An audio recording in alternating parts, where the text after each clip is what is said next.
कि वसुंधरा जी हम एक हैं, वसुंधरा ने हमारी क्या बचाई क्या बचाई थी।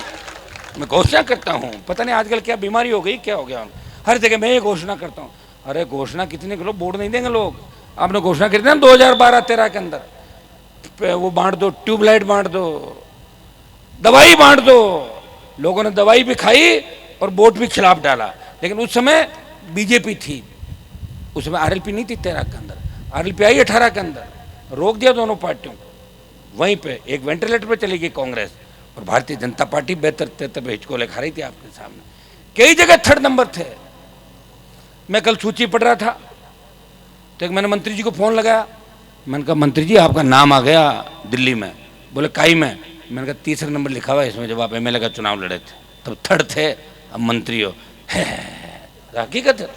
मैंने कहा कैसे बने वो भी सुन लो।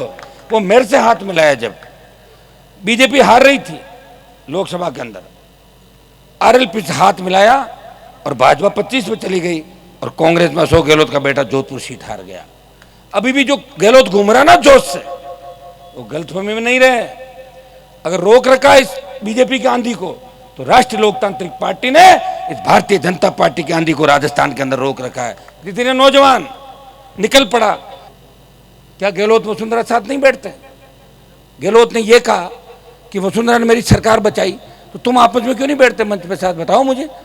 मंच पे साथ बैठना चाहिए, विचार सबके सुनने चाहिए, अच्छा काम जो कर रहा है उसका साथ देना चाहिए और अच्छा नहीं करे उसे टाटा बाय बाय भी करना चाहिए। आप तो उलझ जाते हो, करते जाते हो। कई लोगों को मैंने देखा विश्वविद्यालय के अध्यक्ष बन जाते हैं, 15-15, 20-20 साल वहीं घूमते रहते हैं, उनको खाने को वहीं मिलता है, इसलिए उस कैंपस के चारों तरफ घूमते हैं। अध्यक्ष मैं भी रहा, ऐसे थोड़ी जाता हूँ। जब सम्मान के साथ बुलाते हैं कोई कार्यक्रम के अंदर या आवश्यकता पड़ी तो जाता हूँ 7 साल बाद, 8 साल बाद। अपना यहाँ पे कितने साल बाद आया मैं? 6-7-8 साल बाद आया होगा, रोज थोड़ी आऊँगा मैं। तुम बच्चों को कैसे हम आगे बढ़ाएं? आज 2nd पीढ़ी अगर हम तैयार कर देंगे तो हमें कोई तकलीफ नहीं होगी। पुराने नेताओं ने 2nd पीढ़ी तैयार नहीं की, उन्होंने एक ही काम किया, उनका बेटा, बेटी, बेटे की बहू, भतीजा और भांजा, इसके अलावा आगे नहीं बढ़े।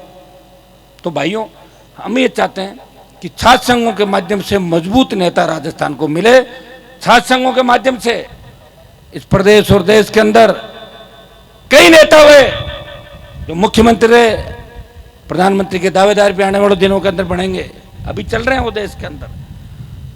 छात्र संघों के माध्यम से निकला हुआ नेता बेबाक होता है, मजबूत होता है।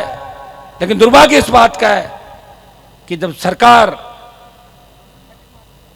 निरंकुश हो जाती है, वो ज्यादातर लोग पीछे चले जाते हैं या वो ये कहते हैं कि हमारा पॉलिटिकल कैरियर खत्म हो जाएगा। तुम्हारा पॉलिटिकल कैरियर था ही कब जो खत्म हो जाएगा? कभी नहीं था तुम्हारा पॉलिटिकल। और अगर किसी को गलतफहमी है तो खत्म तय है, ये तो खत्म होना ही है तुम लोगों का। अगर किसी का बच गया पिछली बार, तो इस बार 23 के अंदर पहला ही काम होगा कि तुम्हारा कैरियर कैसे खत्म करें। देखो, घर से अगर गंदगी साफ करेंगे ना, पहले गंदगी की सफाई आसपास और घर से सफाई की जाती है, फिर मोहल्ला, गांव। तो अब की बार जो गंदगी अपने आसपास और समाज और कौम के अंदर फैली हुई है, उस गंदगी को इस बार राजनीति से निकाल के फेंक देंगे, इतना मैं विश्वास दिलाता हूं। लेकिन वो फेंकेगा कौन? वो जवान। वो ताकत कौन सी है हमारे पास? इन जवानों की ताकत, छात्रों की ताकत। हमने रैली का नाम क्या दिया? छात्र युवा। छात्र युवा है और युवा छात्र है, एक दूसरे का प्रायवाची है। आप छात्र संघ अध्यक्ष भी बन जाते हो, चुनाव लड़ते हो, फिर भी आप एग्जाम भी देते हो, नौकरी के लिए प्रयास भी करते हो। बेरोजगार भी कौन है? छात्र है, छात्र बेरोजगार है, ये पर्यायवाची है। हम इसमें कोई पॉलिटिक्स नहीं करना चाहते। हम चाहते हैं कि सब लोगों को एकजुट करके और राजस्थान की सरकार को झुकाएं, उनको समझाएं कि चुनाव हमारा अधिकार है, हमारे अधिकार का हनन नहीं होना चाहिए। जिस तरह अभी मेरे से पूर्व छात्र नेताओं ने एक बात कही कि पंचायत पालिका चुनाव के अंदर आयोग बना दिया, हर 5 साल में चुनाव हो रहे हैं। अब की बार तो वो चुनाव भी ठीक नहीं कराए, 3-3 महीने से 6-6 महीने, पता नहीं कितनी बार चुनाव कराए। मैं एक जगह गया, मैंने कहा आपका तो चुनाव कार्यकाल अभी है 5 साल। बोले कहाँ है? हम तो 6 महीने ही बचा, पहले ही राउंड में हो गए। पहले राउंड कौन था कि भिड़ते ही जो हुए। 5 साल में 25 बार चुनाव कराए होंगे, याद नहीं कौन सा सरपंच कब बना, पता ही नहीं लोगों को।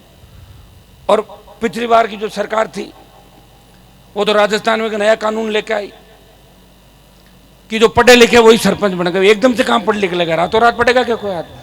तो अपने वाले सीधे लोग